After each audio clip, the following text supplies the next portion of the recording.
कराई नेपालबाट ल्याएको हैन, कुकर पनि नेपालबाट ल्याएको हैन, चामल पनि नेपालबाट ल्याएको, अनि कराईभित्र पकाएको यो राजमा पनि नेपालबाट लिएर आएको। ओके, हाम्रो खाना है यो चाहिँ। Hi everyone, welcome to my another mini. भर्खरै सुतेर उठेर नयाँ कस्तो हो हे भगवान। 3 दिन मस्त सुतेर मस्त न्याप लिएँ मैले मस्त 3 दिन। अनि आज चाहिँ अहिले रात पऱ्यो, कति बज्यो 7:30 भयो भर्खर उठेर।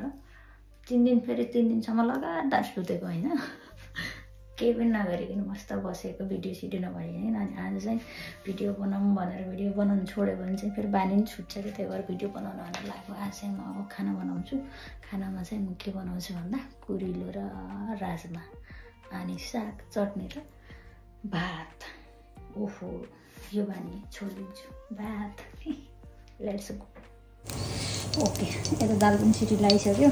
अब चाहिँ मैले यहाँ यो साग बनाउँछु। यो साग चाहिँ सलद खाना दिएको साग हो, अनि धेरै दिन भयो कि, त्यही भएर आज हल्का सर्टे मात्रै गर्छु भनेर। अनि यहाँ चाहिँ मैले राखेँ मेथी र जिरा, अरू केही पनि राख्दैन। त्यसपछि थोरै लसुन नराख्दा नि हुन्छ, अनि खुर्सानी। अनि मैले यो साग बनाउँदा चाहिँ कहिले पनि बेसार राख्दिनँ। पहिलेदेखि हरियो चिजमा बेसार राख्नुहुन्न भनेर पुरानो गर्छु मम्मी, त्यो गरेर राख्दिनँ क्या मैले। यति भइसकेपछि साग यति भइसकेपछि यसमा नुन राख्छु, यति मात्रै हो, अरू केही राख्दिनँ मैले। सागलाई धेरै अरू केही राख्नु पर्दैन, यत्तिकै मिठाइन्छ। अनि यसलाई धेरै पनि पकाउँदैन, यो खास सलद खाने साग हो नि त, त्यही भएर धेरै पकाउँदैन। गाइस, अब चाहिँ कुरिलो र राजमा बनाऊँ है। राजमा गरेछु बसा के, राजमा पाकिसक्यो, अब कुरिलो पकाऊँ। त्यसमा पहिला राखेँ मैले मेथी, त्यसपछि राखेँ जिरा। अनि कमेन्ट गर्ने हजुरहरूले, म कुनै पनि तरकारीमा मेथी स्किप गर्दैन है। हजुरहरूले के गर्नुहुन्छ, मेथी चाहिँ मस्टै हुन्छ है। त्यसपछि राखौँ लसुन, अनि खुर्सानी, अनि प्याज, अनि बेसार। यो बेसार पनि हाम्रो घरकै हो होइन, मैले नेपालबाट लिएर आएको। यो कराई पनि नेपालबाट लिएर आएको। अनि यहाँ छ नि यो राजमा पनि नेपालबाट लिएर आएको, यो कुकर पनि नेपालबाट लिएर आएको, अनि यो पनि नेपालबाट लिएर आएको। ओ माइ गड, पुरै नेपाल नेपाल नेपाल। यति भइसकेपछि हामी राख्छौँ कुरिलो। यो कुरिलो अघि मैले सिटी लगाएको हुन्थ्यो, तर यो फ्रोजनवाला हुन्थ्यो नि, यतिखेर पाक्छ क्या। एकछिन भुटिसकेपछि त्यसमा राख्छौँ हामीले टमाटर, थोरै नुन राखेर ढाक्दिन हुन्थ्यो, तर के गर्ने, यसमा नुन राख्छ, त्यही भएर म नुन राख्दैन। एउटा मजाले एकछिन ढाक्छु, टमाटर पाक्न दिउँ है त। भइसकेपछि यो मजाले थोडा फ्रोजन भएर कति छिटो पाक्यो क्या। अब हामीले यसमा राख्छौँ बोइल गरेको राजमा। नाइस। सरी है, मेरो पाखार लाग्यो। अनि यो राजमालाई पनि अब कतिको मिक्स गर्न मन छ, मिक्स गर्नु। ओके, म चाहिँ मजाले मिक्स गर्छु, अरू केही राख्नु पर्दैन। जिरा धनियाँको ठुलो, अनि एज युजल ट्युमर लसुनको पेस्ट, धेरै होइन है, थोरै, द्याट्स इट। अनि यसलाई मजाले चलाइदेऊ। अनि यहाँमै नुन मैले किन नराखेको भन्दा अघि नै राजमा सिटी लगाउँदा पाक्छ भनेर नुन राख्दै नि त। अनि यत्तिको भएपछि पाक्यो। हजुरहरूलाई बाक्लो पातलो कतिको खानु मन छ त्यही अनुसारको पानी राख्नु। म चाहिँ पानी राख्छु है थोरै, म चाहिँ थोरै पानी राख्छु, यति। यति धेरै भएपछि त हामी दुईजनालाई त 2 छाक हुन्छ। वान मोर थिङ है साथीहरू, यसमा राजमामा चाहिँ घिउ एकदम जान्छ कि, एकदम राम्रो हुन्छ, मिठो हुन्छ। त्यही भएर अब यो हल्का तातो हुँदै घिउ सकियो। अब घिउको डब्बामा यसरी राख्ने रस, मजाले बन्द गर्ने, अनि यसरी नेपाली जुगाड हो नि त यो, होइन त। अनि पुरै घिउ गयो, यसरी मजाले निकालेर राख्ने, घिउै घिउ भयो। अनि अर्को कुरा, सबै नेपालबाट लिएर आएको सामानहरू पकाएँ नि त, त्यही भएर आज नेपालबाट लिएर आएको चामल बनाउँछु। यो चामल चाहिँ खास मम्मीले लैजानु यहीँ पाइन्छ भन्थ्यो नि त। अनि मैले चाहिँ चामल धेरै खाने कि काँचै चामल खाने, त्यही भएर यतिकन लैजानु त घरको चामल हो, काँचै कहिले कहिले खानु मनलाई खालिस भनेर राखिदिनु थियो।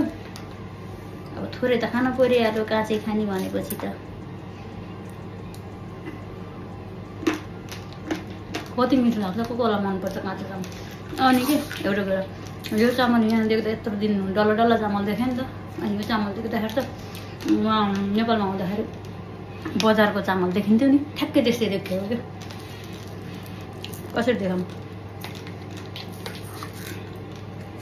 मसिनो देखिएको क्या यस्तो खालको। यहाँको चामल त डल्ला डल्ला हुन्छ नि। आज यहीँ चामल पकाउँछु, आज सबै नेपाली। ओके, हाम्रो राजमा र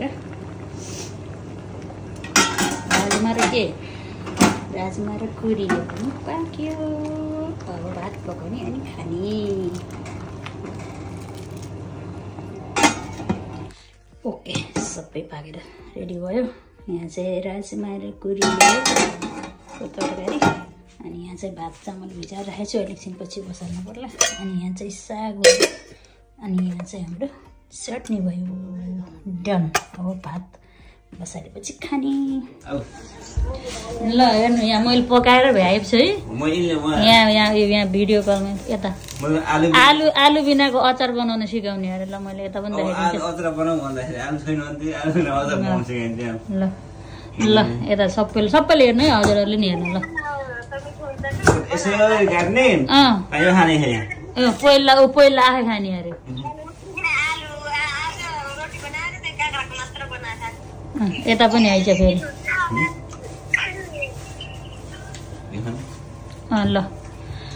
ल साथीहरू हेर्नु है। ल यसो आलु छैन भने अचार बनाउन सिक्नु पर्यो यता। अब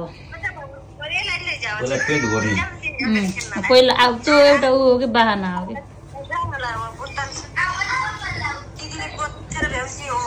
अनि चाहिँ अब यहाँ यो चाहिँ रौँहरू चाहिँ यस्तै हो कि, भैँसी पाल्ने सुप्छ अरे यस्तो रौँ भएको मान्छेलाई।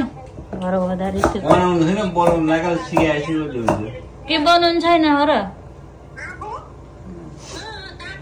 कसले बनाएर खानु नदिँदै गर्ने। हजुर बनाउन आउने त बनाउँदै त। अनि फेरि म त्यत्रो छोरी बनाएको त आज। होइन आलु नभएको राम्रो देखिने।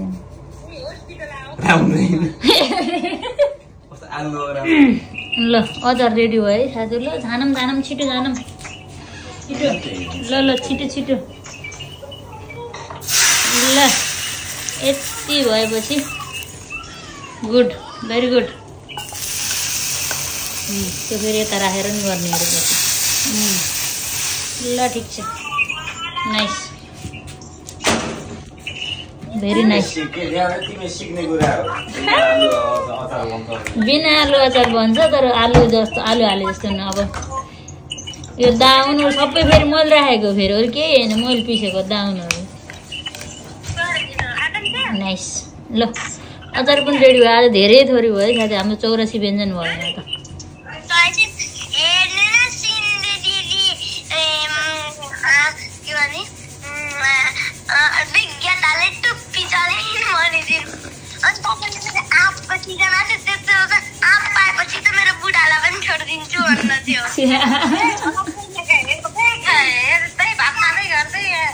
हाई भन, यता हाई भन। एकचोटि रोइदेऊ न, एकचोटि रोइदेऊ न। माइज आउँदा रोगी भान्जी, अहिले त मक्क परिहेन। याद आउँछ मेरो। यो नेपालबाट लिएको चामलको भात, पानी अलि। यो चाहिँ बुढाले बनाएको कस्तो हो र। अनि यो चाहिँ साग, यहाँ चाहिँ टमाटरको चटनी कस्तो। अहिले यो पनि यस्तो हो कि मैले नेपालबाट लिएर आएको के भन्दा यता मुखमा क्यामेराम्यान जल्दी गर्नु। नेपालबाट ल्याएको के भनेको, यो कराई नेपालबाट लिएको होइन, यो कुकर पनि नेपालबाट लिएको होइन।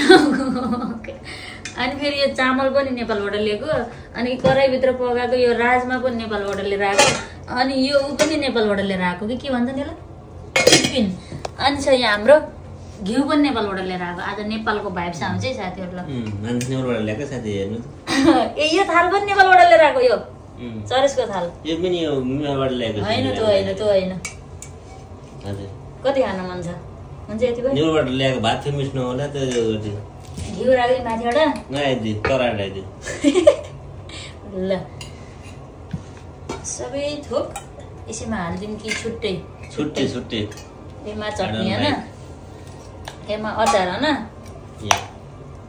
सरी ल तमबाट ल्याएको ल चम्चा नेपालबाट लिएर आएको हो सही हो अब नभएको कुरा गरेको भएको कुरा हो मैले यो नेपालबाट ल्याएको हजुर अनि यो साग चाहिँ त्यति खानु मन छैन हजुर खासै मन पर्दैन मलाई यो सलादवाला साग मैले चाहिँ खान्छु भुँडीमा के भन्ने यो साग होइन कि ऊ भएर सलाद जस्तो गर्नु पर्ने भन्न खोजेको ए यसको हो कि मैले यो माथिबाट कता राखिदिउँ त नआदियो त्यो चटनी नआदियो अहिले खाने निकालेर यो त्यो पनि buffet system buffet system okay यही हो यी साथीहरू आज हाम्रो तरकारी ओके ओके हाम्रो खाना है यो चाहिँ अहिले राख्छु यहाँ राख्नुपर्छ खाएँ ल आज मैले हातले खान्छु ल घिउ यति छैन घिउसित पहिला छुट्टै मलाई फेरि यो घिउ राखेको घिउसित मात्रै खान मन लाग्छ फेरि बानी अलि कडा छ क्या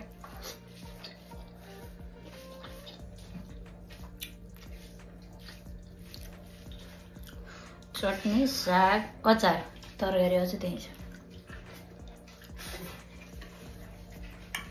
okay guys thank you for watching my video bye bye guys bye भनौँ न एकचोटि यस्तै हो इग्नोर गरेको भन्ने होइन बानी यस्तै छ बाई